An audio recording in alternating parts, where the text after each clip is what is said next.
दोस्तों, हमारे चंद्रयान-3 को लॉन्च हुए 1 महीने से ज्यादा बीत चुका है और अब ये मिशन अपनी मंजिल के बेहद करीब है। जैसे जैसे ये चांद के नजदीक पहुंच रहा है, हमारी उत्सुकता और बेचैनी बढ़ती जा रही है। पूरी दुनिया की नजरें इस समय चंद्रमा पर है और इस बीच हमारे इसरो वैज्ञानिकों ने एक बड़ा खेल कर दिया है। एक ऐसा कारनामा जिसने हमारे इस अंतरिक्ष यान को चांद के बिल्कुल करीब पहुंचा दिया है। इतना ही नहीं, चंद्रयान को अपनी मंजिल साफ साफ दिखाई भी देने लगी है, लेकिन इसके साथ ही वैज्ञानिकों को आने वाले खतरे की भी चिंता है और उसको लेकर वो पूरी तरह सतर्क हैं, क्योंकि यही पड़ाव है जहां हमारा चंद्रयान-2 फेल हो गया था। अब इसरो ने आखिर क्या कारनामा किया है, हमारा चंद्रयान इस समय चांद के कितना नजदीक है और वो कौन सा खतरा है जो हमारे इस मिशन को बर्बाद कर सकता है, ये सब कुछ आज हम आपको बताने वाले हैं, इसलिए वीडियो को अंत तक जरूर देखिएगा। दोस्तों, 15 अगस्त 2023 को हमने अपना 77वां स्वतंत्रता दिवस मनाया था। पूरा देश आजादी के जश्न में डूबा था और लोगों का सेलिब्रेशन खत्म भी नहीं हुआ था कि तभी इसरो ने उन्हें जश्न मनाने का एक और मौका दे दिया। जी हाँ दोस्तों, हमारे चंद्रयान ने अभी अभी अपने मिशन के एक बहुत अहम पड़ाव को पार किया है। अब ये सब कैसे हुआ, चलिए इसके बारे में आपको डिटेल से बताते हैं। असल में 16 अगस्त की सुबह चंद्रयान अपनी चौथी कक्षा में चांद की सतह से करीब 1000 किलोमीटर की ऊंचाई पर उसके चक्कर काट रहा था, लेकिन सुबह में इसका यह ऑर्बिट पूरा हो रहा था और प्लान के मुताबिक इसे आगे बढ़कर चांद से 1000 किलोमीटर की दूरी को कम करके मात्र 100 किलोमीटर की दूरी पर चांद की 5वीं और आखिरी कक्षा में भेजा जाना था। हमारे इसरो के वैज्ञानिक बेंगलुरु स्थित ISRO telemetry tracking and command network ISTRAC में अपने इस पड़ाव के लिए पूरी तरह तैयार थे। हालांकि उनके दिमाग में थोड़ी टेंशन भी थी, क्योंकि ये कोई छोटा मोटा काम नहीं था, लेकिन उन्हें अपनी कैलकुलेशंस पर पूरा भरोसा था। इसी के चलते सुबह के करीब 8:39 पर वैज्ञानिकों ने एक बटन दबाया और चंद्रयान के इंजन को चालू करके उसे चांद की 100x100 किलोमीटर वाली 5वीं कक्षा में धकेल दिया। अब ये कहने में जितना सिंपल है, असल में करना उतना ही ज्यादा कॉम्प्लेक्स, क्योंकि वैज्ञानिकों को लाखों किलोमीटर दूर पृथ्वी पर बैठे बैठे ही अंदाजा लगाना था कि चांद को एग्जैक्टली किस समय, किस दिशा और किस रफ्तार से आगे भेजना है, और ऐसा करने के लिए उन्हें कितनी देर तक और कितनी पावर से इंजन को चालू करना होगा, क्योंकि इस काम में गलती की गुंजाइश बिल्कुल ना के बराबर थी। एक छोटी सी मिस कैलकुलेशन पूरे मिशन को बर्बाद और अब तक की गई सारी मेहनत पर पानी फेर सकती थी, लेकिन हमारे वैज्ञानिकों ने बिना कोई गलती किए इस काम को सफलतापूर्वक अंजाम तक पहुंचा दिया। इसके लिए वैज्ञानिकों ने सिर्फ 1 मिनट के लिए चंद्रयान के इंजन को ऑन किया था और कुछ ही पलों में ये चांद की 5वीं कक्षा में स्थापित हो गया था। ये पड़ाव इस मिशन के लिए बहुत बड़ी अचीवमेंट थी, क्योंकि ये चांद पर चंद्रयान का आखिरी ऑर्बिट था। यही वजह है कि इस खबर ने लोगों के आजादी के जश्न में 4 चांद लगाने का काम किया। लेकिन कहानी सिर्फ यहीं खत्म नहीं होती है, बल्कि इसके बाद चंद्रयान ने सिर्फ 24 घंटे के अंदर ही एक और ऐसा कारनामा कर डाला कि अब चांद बस 2 कदम दूर नजर आ रहा है। दरअसल 100x100 की कक्षा में एंटर करने के बाद इसरो के वैज्ञानिकों ने प्रपल्शन मॉड्यूल और विक्रम लैंडर को एक दूसरे से अलग कर दिया है। ये काम भी काफी टेक्निकल और कॉम्प्लिकेटेड था।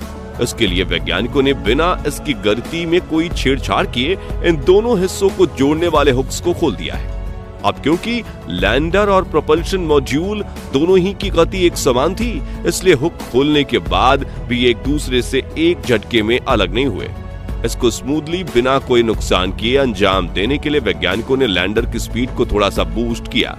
अब क्योंकि हुक्स खोले हुए थे, इसलिए स्पीड बढ़ते ही लैंडर प्रोपल्शन मॉड्यूल को पीछे छोड़कर खुद आगे बढ़ गया और अब आगे का सफर लैंडर को खुद ही तय करना है। इसके लिए इसरो का प्लान ये है कि 18 और 19 अगस्त को लैंडर की डी-ऑर्बिटिंग स्टार्ट कर दी जाएगी, यानी इसके ऑर्बिट को छोटा करने के साथ चांद की सतह से इसकी दूरी भी कम की जाएगी। इस तरह आने वाले 1-2 दिन में विक्रम लैंडर 100x30 किलोमीटर की कक्षा में पहुंच जाएगा और इसी तरह धीरे धीरे आगे बढ़ते हुए पहले ये अपनी लैंडिंग साइट को डिटेक्ट करेगा और उसके बाद अपने रेट्रो बूस्टर्स की मदद से 23 अगस्त के दिन शाम को करीब 5:47 पर हमारा चंद्रयान चांद की सतह पर उतर जाएगा। लेकिन यह मिशन का सबसे मुश्किल और पेचीदा फेज होने वाला है, क्योंकि आपको याद दिला दें कि आज से 4 साल पहले हमारा चंद्रयान 2 इसी पड़ाव पर आकर क्रैश हो गया था और इसरो के पूर्व चीफ K-7 का प्रधानमंत्री के कंधे पर सर रखकर रोने वाला मंजर आज भी हमारे जहन में ताजा है। तो अब सवाल ये उठता है कि चंद्रयान 3 का हाल चंद्रयान 2 जैसा ना हो, इसके लिए वैज्ञानिकों ने क्या तैयारियां और क्या बदलाव किए हैं। लेकिन इसका जवाब जानने से पहले चलिए हम आपको बताते हैं कि चंद्रयान 2 आखिर क्रैश क्यों हुआ था। दोस्तों, चंद्रयान 2 भी चंद्रयान 3 की तरह अपने propulsion मॉड्यूल से अलग होकर डीऑर्बिटिंग स्टार्ट करने तक पूरी तरह से सफल रहा था और किसी को भी इसके क्रैश होने की रत्ती भर उम्मीद नहीं थी। लेकिन हुआ ये कि लैंडर के ऑन बोर्ड गाइडेंस सिस्टम ने एल्टीट्यूड का ओवर एस्टिमेशन कर लिया, यानी लैंडर एक्चुअली जिस ऊंचाई पर था सिस्टम को लगा कि वो उससे कहीं ज्यादा ऊपर है। अब इससे हुआ ये कि कंप्यूटर सिस्टम के नीचे जाने की जो गति जितनी जरूरी थी उतना कम नहीं किया गया, क्योंकि उसे लगा लैंडर अभी काफी ऊंचाई पर है। इसके अलावा लूनर सरफेस से सिर्फ 2.1 किलोमीटर की ऊंचाई पर किसी टेक्निकल ग्लिच के चलते इसरो से इसका संपर्क भी टूट गया, यानी वैज्ञानिक इसे बचाने के लिए खुद से भी कोई एक्शन नहीं ले पाए और चंद्रयान 2 तेज स्पीड से नीचे की तरफ जाते हुए क्रैश हो गया। इन्हीं सब कमियों को देखते हुए इस बार वैज्ञानिकों ने चंद्रयान 3 के लैंडिंग सिस्टम में कुछ बड़े और अहम बदलाव किए हैं। सबसे पहले तो इस बार ऑन बोर्ड कंप्यूटर को AI से जोड़कर पहले से कहीं ज्यादा एडवांस बनाया गया है। साथ ही इसमें सेंसर्स की संख्या भी बढ़ाई गई है ताकि कोई सेंसर अगर फेल भी हो जाए तो भी दूसरे सेंसर्स की मदद से इसे सेफली लैंड कराया जा सके। इसके अलावा इस बार लैंडर में लेजर डॉपलर वेलोसिटी मीटर यानी LDV और लैंडर हॉरिजॉन्टल वेलोसिटी कैमरा यानी कि LHVC, ये 2 बेहद अहम एडवांस उपकरण लगाए गए हैं। इसमें LDV का काम चांद की सतह पर लेजर से यह पता लगाना है कि लैंडिंग साइट पर कोई बड़ा गड्ढा या पत्थर तो मौजूद नहीं है। इसके अलावा LHVC का काम नीचे उतरते समय जमीन की लाइव तस्वीरें लेकर कंप्यूटर सिस्टम को भेजना है ताकि वो सही जगह का चुनाव कर सके। चंद्रयान का विक्रम लैंडर अपने साथ प्रज्ञान रोवर को ले जा रहा है। ये एक 6 टायर और 27 किलो वजन वाला बेहद एडवांस रोवर है और इसकी मदद से ही चंद्रयान 3 अपनी रिसर्च और शोध के काम को अंजाम देगा।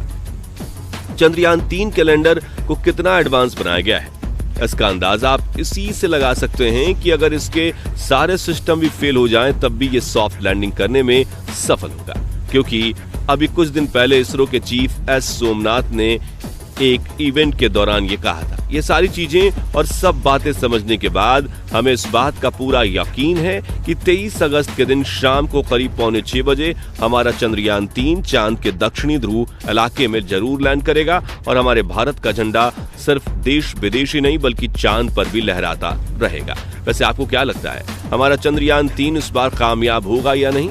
अपना जवाब कमेंट के माध्यम से जरूर शेयर कीजिएगा। बाकी हमारी आज की इस वीडियो में बस इतना ही। वीडियो अच्छी लगी हो तो इसे लाइक और शेयर जरूर करना और अगर आप चैनल पर नए हैं तो चैनल को सब्सक्राइब भी जरूर करें और यदि आप फेसबुक